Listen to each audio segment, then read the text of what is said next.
Hello there and welcome to another edition of Robot Wars Unveiled. This time we're going to have a look at, as randomly selected, Series 4, the Celebrity Special. I hope you enjoy.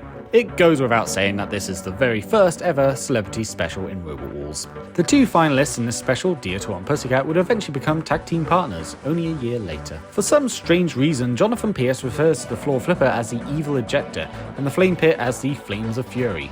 Killatron is the only robot in this episode not to be pitted. Craig Childs makes a reference to Blue Peter and Anifa Turner's stint on the show when he comments on Gemini's loss to Dietor, stating, "It's going to take more than some loo roll and some sticky back plastic to stick Gemini back again." This is the only Series 4 episode not to have a Grand Champions US dub. Coincidentally, Anifa Turner and Chris Eubank would also take part in the first Celebrity Series out of Big Brother the following year, along with Shane Lynch's Boing Zone bandmate Keith Duffy. This is the only time the Series 4 version of Dietor appears in battle completely intact, as a result of issues present in the main competition and it being regulated to only appearing in side events such as sumo and pinball. The Celebrity Special was one of the last things filmed for the Fourth Walls. The Celebrity Special was the only Robot Wars episode to premiere on BBC One for some reason. Each of the celebrities and their modified robots appeared in the special featurette in the Robot Wars magazine. Interestingly, plenty of clips from the special appear in highlights in the Ultimate Warrior DVDs. The robots chosen were all chosen for their entertainment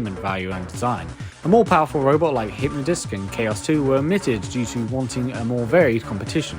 The robots were also chosen based on the celebrities themselves. Killatron can pack a punch, Gemini are, well, twins, Dietor is funny, Disc-O-Inferno is based around music, and you get the picture. Strangely, only two of the fights are themed with Battle of the Boy Bands between Sir Cromelot and Disc-O-Inferno, while it was the Battle of the Soap Stars in Pussycat and Iron Ore. Chris Eubank has actually been referenced plenty of times in Robots. In fact, in Series 1 there was a robot called Eubank the Mouse, and this episode actually features him.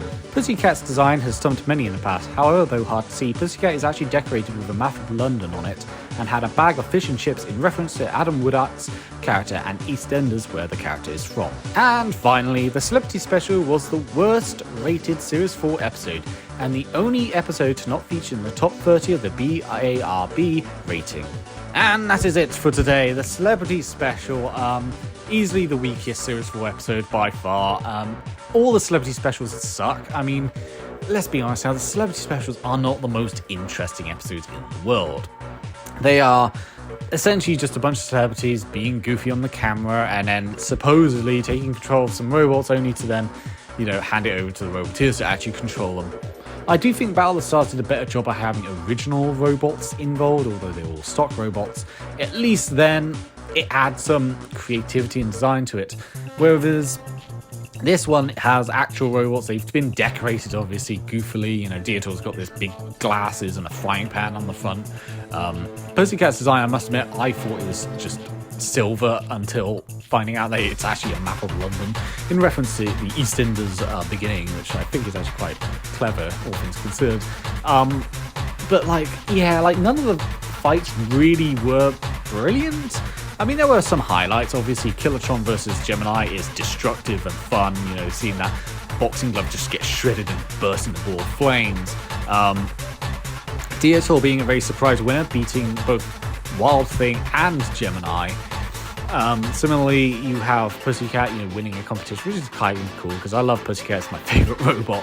And Pussycat versus Dietor is fun in the sense that, you see the fur getting shredded, getting caught on the disc. It actually shows that the fur can be quite lethal in some ways. But at the same time, I think the reason why people don't like Celebrity Specials in general is because, Robot Wars, especially mainly in the classic era, Robot Wars is a show which has mostly amateur teams, mostly amateur builders, people who are ordinary, building all sorts of wild and wacky robots, and they're battling out, and it's all entertaining for us to see.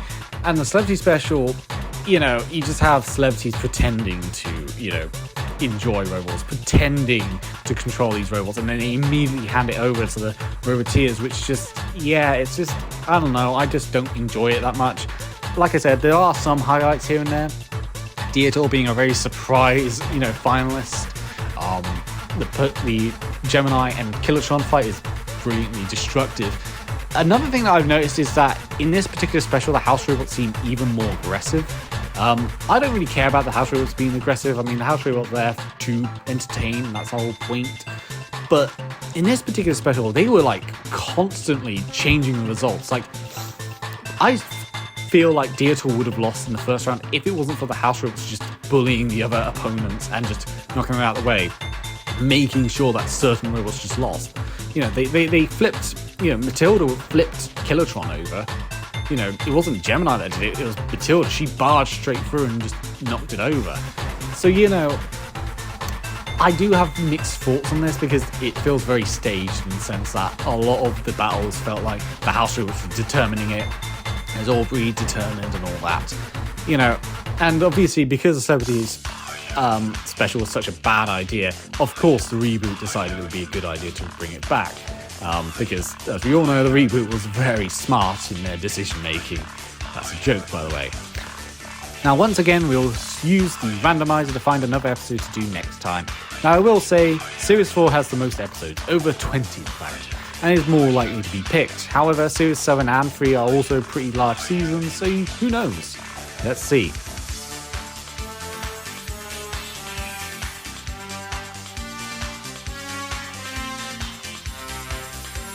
So we're back to Series 1, eh? Series 1 Heat D. Now this one is actually quite an entertaining episode. I actually really like this episode, so I think this will be a fun episode to discuss. And I'll see you next time.